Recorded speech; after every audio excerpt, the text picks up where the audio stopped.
Bonjour à tous, vous voyez, on est dans la serre, il fait chaud, il fait bon là j'en peux plus, hein, clairement, je transpire, c'est vraiment la folie. Par contre, voilà, je vais vous parler d'un truc, je pense que je vais pas me faire des copains, je vais même peut-être me faire descendre, mais voilà, je vais vous le dire. On va parler des virus. Est-ce que vous saviez que vos plantes ont des virus? Certains le savent, peut-être que d'autres ne le savent pas. Pourquoi elles ont des virus?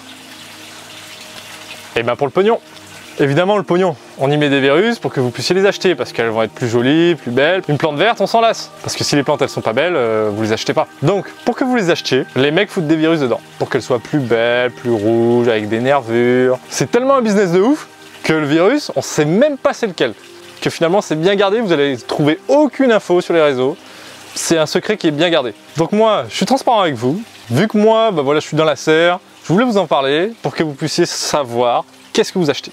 Donc voilà, on va voir ensemble les plantes avec des virus et les plantes qui n'ont pas de virus. Donc là, je vais prendre deux plantes qui sont strictement identiques. C'est exactement la même plante, sauf qu'elles ont deux appellations différentes. Une qui est virusée et une qui n'est pas virusée, forme sauvage. Donc les voici. Donc là, nous avons l'Alteranthera splendida et ici l'Alteranthera rosenervig. Sauf qu'il y en a une qui est infectée avec le virus et la forme originelle, donc la forme sauvage. Donc on voit très bien la différence entre les deux souches, on va dire. Donc Splendida et rosenervig. Donc je vais bien vous montrer le virus. Donc voilà, vos plantes, elles sont donc les plantes virusées. Ce sont les nervures qui ont une autre couleur, qui sont du coup un peu couleur orangée, rouge, rose, un peu violette. Voilà. Ça varie, la couleur varie en fonction de la plante que vous avez. Et donc là, c'est la forme sauvage. Donc vous avez vu, donc là c'est une feuille, tout ce qu'il y a de plus basique, à savoir avec voilà, une feuille totalement chlorophylllienne. Donc c'est une plante qui est verte, mais en aquarium, elle va rougir.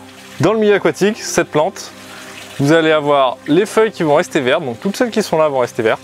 Par contre, les nouvelles feuilles vont arriver de couleur rouge. Donc plus il y aura d'éclairage, plus il y aura du fer et du CO2 dans votre aquarium, plus les plantes, les nouvelles feuilles, pardon, vont être rouges.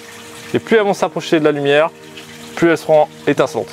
Un autre exemple, là nous avons deux plantes vertes. Pourtant, il y en a une qui est virusée et une qui n'est pas virusée. Donc ici, nous avons la Bacopa lanigera. Donc je vais vous montrer délicatement les nervures. Là, on les voit vraiment bien, hein. Les nervures sont vraiment blanches. Et là, nous avons la Bacopa rotundifolia.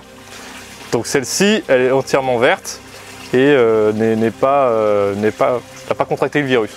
Ce style de Bacopa à grosses feuilles, parce qu'il y en a plusieurs de d'autres variétés à petites feuilles, elle est un petit peu plus difficile à maintenir dans les aquariums. Donc à savoir sous réserve d'avoir de la lumière, du CO2, un sol enrichi, elle pousse. Par contre, c'est une plante qui va très très bien en terrarium et en paludarium aussi.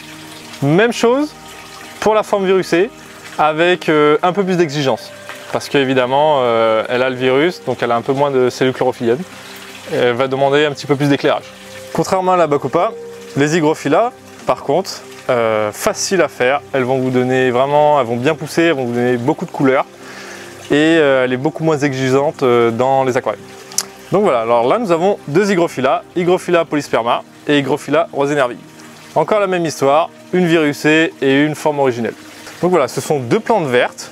Donc je vais vous remettre les deux plantes côte à côte pour voir bien la différence. On voit bien la rosenervig bien nervurée et la forme sauvage où la feuille est entièrement verte. La seule petite différence, c'est que quand elle va prendre sa forme immergée, vous allez avoir des feuilles roses avec des nervures blanches. Pour notre dernier exemple, nous avons deux Ludwigia, donc une Ludwigia palustris et une Ludwigia dark orange.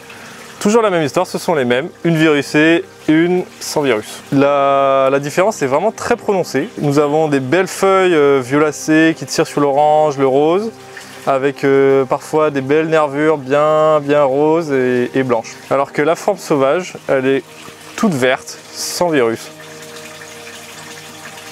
De la même manière que l'Alteranthera rosenervig et l'Hygrophila rosenervig, nous allons avoir en forme immergée l'apparition de feuilles oranges avec des nervures blanches ou jaunes. Maintenant, vous allez voir, j'ai deux hypothèses. Bon là, ça fait 4, donc on va partir sur deux hypothèses. Vous allez voir, on a, je pense, deux types de virus. Une qui attaque plus particulièrement les nervures des plantes, et une qui attaque plutôt les cellules des plantes, donc les cellules chlorophylliennes pour faire la photosynthèse.